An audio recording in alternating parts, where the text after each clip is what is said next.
சகல வல்லமைகளை மேற்கொள்ள உங்களுக்கு அதிகாரம் கொடுத்திருக்கேங்கிறார். சமாதானத்தின் தேவன் சாத்தான நம்முடைய காலின் கீழ் நசுக்கி போட்டிருக்கிறார். சகலத்தையும் நம்முடைய பாதங்களுக்கு கீழ்ப்படுத்தி இருக்கிறார். உன்னதத்தில் அவரோடு உட்கார வைத்திருக்கிறார். ஆகையினால என் கிருபை உனக்கு போதும். கர்த்தருடைய கிருபை காலைதோறும் புதியதா இருக்கிறது.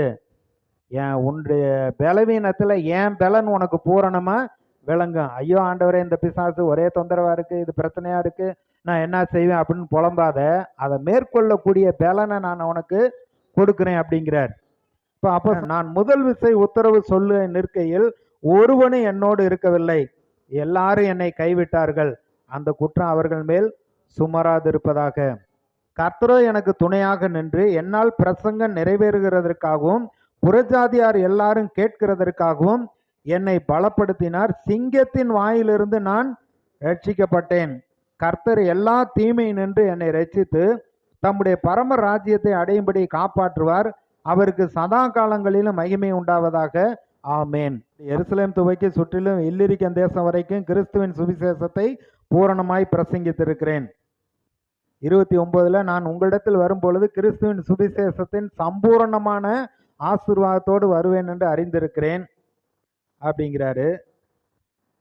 31 யூதேயாவில் இருக்கிற அவிசுவாசிகளுக்கு நான் தப்புவிக்கப்படும்படிக்கும் நான் எருசலேமில் உள்ள பரிசுத்தவான்களுக்கு செய்ய போகிற தர்ம சகாயம் அவர்களில் அங்கீகரிக்கப்படும்படிக்கும் நீங்கள் தேவனை நோக்கி செய்யும் ஜெபங்களில் நான் போராடுகிறது போல நீங்களும் என்னோடு கூட போராட வேண்டும் என்று நம்முடைய கர்த்தராகிய இயேசு கிறிஸ்துவின் நிமித்தமும் ஆவியானவருடைய அன்பின் நிமித்தமும் உங்களை வேண்டிக் கொள்ளுகிறேன். அப்ப இன்னைக்கு மக்கள் வாழ்க்கையில தோல்வி வருகிறது, நஷ்டம் வருகிறது, வியாதி வருகிறது. ஏன் ஆண்டவர் எனக்கு இப்படி விட்டாருன்னு நம்ம கேட்கக்கூடாது. கர்த்தர் நல்லவர். ஒருவேளை குறைவு நம்ம இடத்துல இருக்கலாம். நம்ம கர்த்தரோடு ஐக்கியமாகிற பொழுது அதிலிருந்து நமக்கு விடுதலை ஜெயம் உண்டாகிறது. கர்த்தரை சார்ந்து கொள்ள வேண்டும்.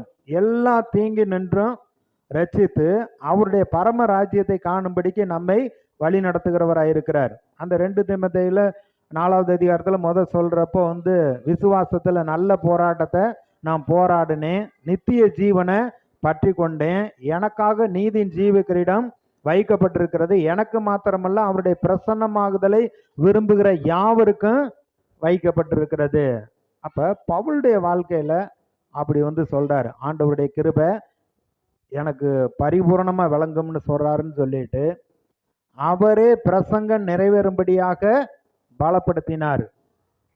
கர்த்தர் உங்களுக்குன்னு வச்சிருக்கிற அந்த காரியத்தை நீங்கள் நிறைவேற்றி முடிக்க உங்களை பலப்படுத்துகிறவராயிருக்கிறார்.